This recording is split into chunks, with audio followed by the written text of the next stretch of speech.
CM Jaganmohan Reddy తన సిద్ధం సభల పేరిట ప్రజాధనాన్ని దుర్వినియోగం చేస్తూ ఫ్లెక్సీలు ఏర్పాటు చేస్తున్నారని ప్రజాశాంతి పార్టీ అధ్యక్షుడు కేఏ పాల్ ఆరోపించారు. మంగళవారం విశాఖలో ఆయన వైసీపీ నాయకులు ఏర్పాటు చేసిన ఫ్లెక్సీల వద్ద నిరసన తెలిపారు.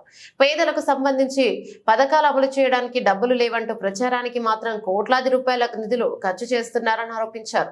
చంద్రబాబు జగన్మోహన్ రెడ్డిలు కోట్లాది రూపాయలు అప్పు చేసి ఆంధ్ర రాష్ట్రాన్ని దేశానికి అమ్మేశారన్నారు.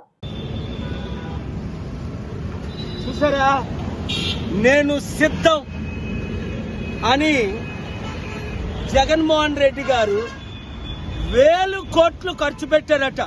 ఎక్కడ చూసినా ప్రతి పోల్కి ప్రతి స్ట్రీట్ లో లక్షలు పోస్టర్స్ 1000 కోట్లు ఖర్చు పెట్టి, ఇది ప్రజాధనం దుర్వినియోగం కాదా?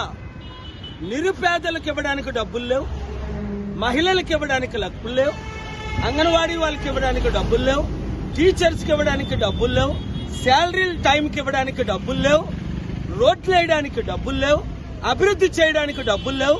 10 లక్షల కోట్లు అప్పు చేసి వీళ్ళిద్దరూను రాష్ట్రాన్ని దేశానికి అమ్మేశారు.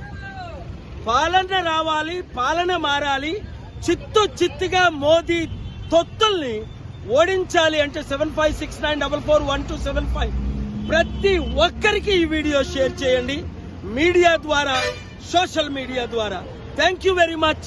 రండి, ఈ శనివారం 17 తారీఖు సాయంత్రం 6 గంటలకు ఆశీలమెట్ దగ్గర విశాఖపట్నం మన ఫంక్షన్ హాల్లో ప్రతి వార్డు నుంచి 100,000 మంది తయారవ్వండి. Thank you very much.